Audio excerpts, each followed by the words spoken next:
My name is Dr. Elise Ellis, and this year I was told not to come home for Christmas. The phone call came just 3 days before Christmas. I had just stepped through my door after a grueling hospital shift. I was tired, yes, but still smiling when I saw the travel bag I had packed days before. I picked out gifts for everyone, even bought the supplies for the glazed Christmas ham they always requested, never forgetting that I was the one who made it every year. I'd even bought a soft forest green sweater, festive, subtle, not screaming for attention, just enough. When my brother's name, Ryan, flashed across my screen, I assumed it was about extra napkins or rideshare logistics, same as every year. But instead, he said, "Listen, do you remember my girlfriend, Monica? She's coming for Christmas. So Monica's really into energy, like vibes and room atmosphere. And with what you do, it's kind of heavy. Maybe sit this one out for her comfort? No offense." I didn't protest. I didn't ask what heavy meant. He never said, "You're a doctor who helps people to pass away peacefully." No, just a damp weight on the carefully curated vibe of his Instagram life. An hour later, my phone buzzed. It was Mom. Her voice was calm, too calm, like a lullaby with a fuse. "Sweetheart, we just want things to stay peaceful. You know how easily she gets upset? Your presence might stir things up. Honestly, we may not open the door if you show up." That was the moment I knew. I wasn't just not invited, I was unwanted. No tears, no arguments, just a quiet, "Okay." I hung up and launched my banking app like it was a weapon, canceled the mortgage transfer, froze the car loan buffer, slashed the emergency fund in half. I stopped being their silent backbone. No farewell post, no dramatic goodbye, just silence. And for the first time, that silence brought me a sense of peace. I used to call it tough love. Now I call it what it was: neglect. Maybe I was too intense, too driven, too hard to love. Growing up, I was the oldest. Dad used to laugh and call me the beta version. Right before slicing Ryan the bigger piece of cake, Ryan, the golden child, talented, magnetic, the miracle after years of prayers. I was just first. At 6, Ryan vandalized the living room wall. They called it artistic talent. When I broke a dish while setting the table, I was careless and told I needed to pay more attention. Ryan brought home a participation ribbon once. It got prime fridge real estate for 7 days. I brought home straight A and they said, "That's nice." Then slid the report card into a drawer. I once left my perfect GPA letter on the kitchen counter. It sat there untouched. No one cares. First round acceptance to med school, no gap year, no retake. I printed the acceptance letter and showed it to my mom. She glanced at it and said, "Wow, that's intense. Just don't burn yourself out." Ryan dropped out of college for the 3rd time. They baked a cake, called it a re-entry party. Balloons, cake, a photo of him with a paintbrush in the hallway, framed like a Nobel winner. "He's sensitive," they'd say. "A true artist." I once found my sketchbook crushed beneath coupon flyers in the recycling bin. When I asked, they said, "We thought it was junk mail." Still, I kept moving forward. I buried myself in work, graduated ahead of schedule, got licensed before most of my peers. I began treating the elderly, the forgotten, the discarded, the ones fading away in silence. I poured in my time, my energy, my entire heart. At home, I gave in silence, fixed house, cleared repair debts no one mentioned, lent Ryan money when his gig collapsed, never brought it up again, but none of it counted. Because to them, Ryan was the story worth telling. And me? I was just the dependable background noise. Until the day I wasn't. There's a haunting ache in being essential but invisible. That was me, the fixer, the helper, the one who quietly covered the cost of a new oven when theirs broke down in February. the one who caught the overdraft and filled the gap before they felt the sting. The one who booked Ryan's Thanksgiving flight when he claimed he was broke after splurging on camera gear. And I never said no, not even once. Not even when Mom needed help covering her therapy bills. Not when Ryan called stranded, again, because his car battery quit. I bought him a brand new one that same week. I thought being useful meant being appreciated, but patterns have a way of revealing themselves. My help only became visible the moment it vanished. They forgot who held them up, but remembered who disrupted the mood. When I was present, I was labeled too much.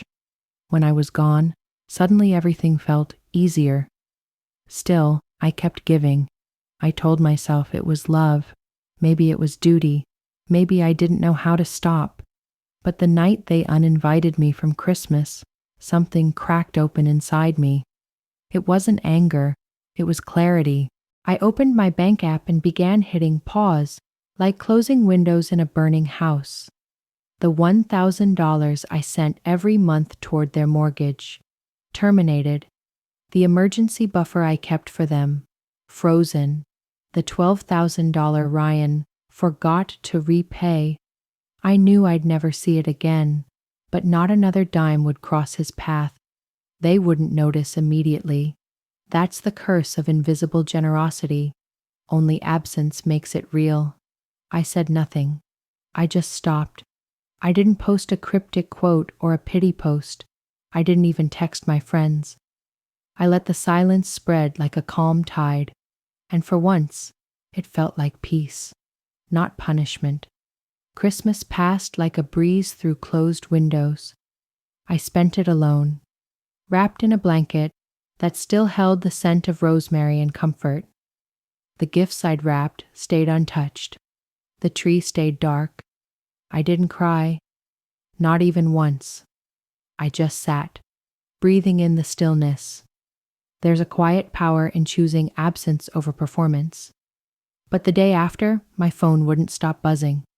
3 times in an hour, my mom called. I let it ring. Then a text. Can you pick up? You've caused enough damage already. My gut twisted. Then came another call. From Aunt Linda, the only one who still sent birthday cards. I picked up. What happened yesterday? She asked gently. They're saying you ruined Christmas, but you weren't even there. I blinked. Me? Ruined Christmas party? She paused. Something about Ryan's girlfriend, Monica. She left early. There was yelling. Your name came up. That was all she knew, but it was enough. That evening, Aunt Linda called back. She had connected the dots. Monica had seen an old photo of me on their wall, just an old snapshot, probably from a birthday years ago, and she recognized me. You saved my grandmother, she said. You're Dr. Elise Ellis. The room froze. Linda said. No one breathed. What happened after is hazy. Monica asked if I was the sister. Whatever came next made her leave. Quietly. I didn't need the rest. I knew how it went. They probably mocked me like always. Too intense, always at work, emotionally sterile. Maybe they even recycled Ryan's cruel line. Elise is death in a pantsuit. It wasn't new, but this time, someone outside the script was listening. Someone who hadn't grown up thinking cruelty equals love. Someone who remembered the doctor who didn't leave when everyone else did. Someone who saw me without a script, just saw me. So that's how I ruined Christmas. By refusing to show up and hold the mask in place. By not smiling politely while they sliced me into a moral anecdote. By being remembered, finally, for something kind. By someone who wasn't blood. 2 days of silence before another call came through. This time, it was Mom. No greeting, just tension wrapped in words. I don't know what you said to her, but your brother's falling apart. Monica blocked him. She won't even take his calls. She put up a post, says she was treated like trash by the family of a woman she respects. I heard glass clink, wine, Maybe. Crisis whine. She tagged your photo, Mom snapped, like it was a felony. I stayed silent, let her spiral. Even in absence, I somehow became the scapegoat. Eventually, she landed where I knew she would. We need you to talk to her, clear things up, say it was just a misunderstanding. Of course, I was now the family's unpaid PR rep, cleaning up messes for the ones who kicked me out to begin with. She's damaging your brother's career, Mom said, voice shrinking. He's getting blacklisted in those New York circles. I almost laughed, not from amusement, but disbelief. They'd spent decades erasing me, and now the fallout had landed where it actually hurt. Their image. I didn't respond, just said, I'll think about it. I didn't think. I read Monica's post. It wasn't rage, it wasn't revenge, it was truth. She wrote about the doctor who stayed, about walking into a celebration hoping for warmth and hearing mockery instead. She wrote how stunned she was that someone so kind could be laughed at by her own blood. She never said my name. She didn't need to, but one line burned. Some people hide cruelty behind warm smiles and twinkling lights. But when I saw that photo, I remembered what kindness actually looks like. And it wasn't anyone at that table who finally saw me. Her post took off in her circle, shared, reposted, echoed. Comments poured in. People tagged friends, wrote messages, and for once, not one of them called me too much. They said I mattered, that I had made a difference. That night, just before I turned off the lights, my phone buzzed again. This time, it was a voicemail, not from Mom, not from Ryan, not even from Dad, whose calls usually mean he forgot a password. It was Monica. Her voice was softer than the one I remembered from Ryan's video, not polished, not rehearsed, just real. Hi. I hope this is okay. Your aunt gave me your number. I just needed to say something. A long silence. I didn't know, she said. I didn't really know who you were, but I recognized your photo. You were the one who treated my grandmother. She still remembers. She says, you changed everything. You didn't give up on her when others did. You were kind. You were present. You made her feel like she mattered. Another pause. This time her voice cracked. I'm sorry about what they said. I didn't know. I just couldn't sit there and pretend it was okay. That was it. I played it twice. Then again, then I cried. Not from sorrow, but because for the first time in years someone saw me, really saw me. Not through the blur of family bias or obligation, not as intense, not as too much, not as Ryan's shadow, just me. Monica didn't ask for anything. She didn't suggest coffee or a second call. She didn't try to fix what she never broke. She simply acknowledged what was real, and somehow, that did more for my heart than every hollow apology I'd never gotten. 3 days later, a small envelope showed up in my mailbox, a handwritten letter, ink slightly smudged. Inside, Monica told me more about her grandmother, how she still did yoga twice a week, still walked to the market, still told people about the young doctor who once looked her in the eye and said, "You're not done yet." She thanked me, not just for saving a life, but for showing her what strength without ego looked like. I framed her letter and hung it beside my desk, the one where I wrap up charts each night. For the first time in years, I didn't feel the need to prove my worth. Not to them, not to anyone. Just when I thought the dust had settled, my inbox blinked awake. Subject, let's reset things. Signed by all three, Mom, Dad, and Ryan. A united front, like a group project with their names neatly typed at the end. The tone? Classic.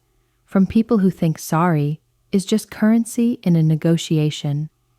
No actual apology, of course, just vague gestures toward regret.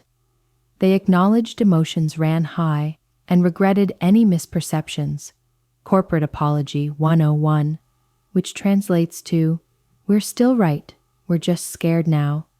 They suggested brunch, neutral ground, a warm dialogue, they said, and tucked deep in paragraph 4, there it was.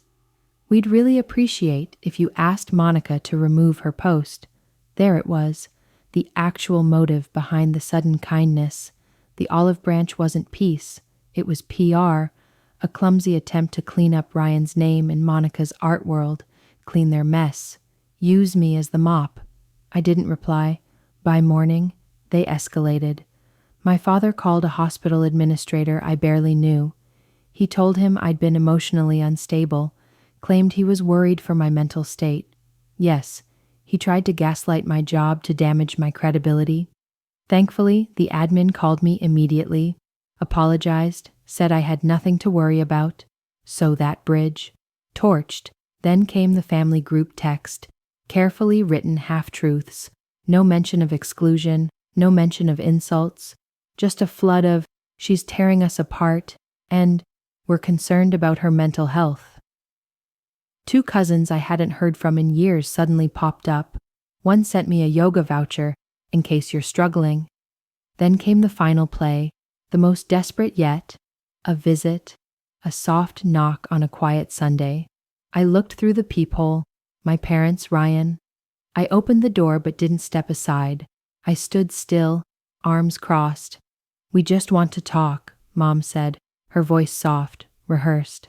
I didn't move, because by then I understood something deeply. They weren't here for me. They were here for the fixer I used to be, and that version no longer lived in this body. They lingered, expecting old patterns to resume, hoping I'd cave, that I'd rescue them, but I didn't. After a pause, I said one word. No. No drama, no tears, no reasons given. I closed the door, and I didn't feel a single ounce of guilt. Instead, I made tea, sat down at my desk, and looked at the letter Monica sent, framed, waiting. It reminded me that true validation comes from those with nothing to gain, only truth to share, people who see you because they were actually looking. I thought of all the years I spent trying to earn what should have been freely given, a family that measured me against an image they clung to, the golden boy, the artist, their social trophy. But I wasn't born to be their comfort. I was born to heal, to sit beside people on the edge of goodbye, to hear the stories no one else would listen to. And in that work, I made a difference, a quiet, lasting one. I didn't save lives for applause. I didn't pull back support to punish. I didn't walk away to make a statement. I walked away because truth changes you. And once you see it, you can't unsee it. There's a power in silence, in not explaining yourself to those invested in misunderstanding. There's strength in the boundary you don't move for anyone, in knowing your worth isn't up for vote. That night, as I closed my charts, I felt something rare, peace. So to anyone out there who's been told you're too serious, too intense, too inconvenient, let me say this. You are not like that. You are not the problem. You never had to shrink to fit inside someone else's comfort zone. Write your own story. And if this story found you when you needed it, if the people who were meant to see you made you feel unseen, please like, share, or leave a comment, because sometimes the quietest stories carry the loudest truths. And sometimes not showing up is how you take your power back.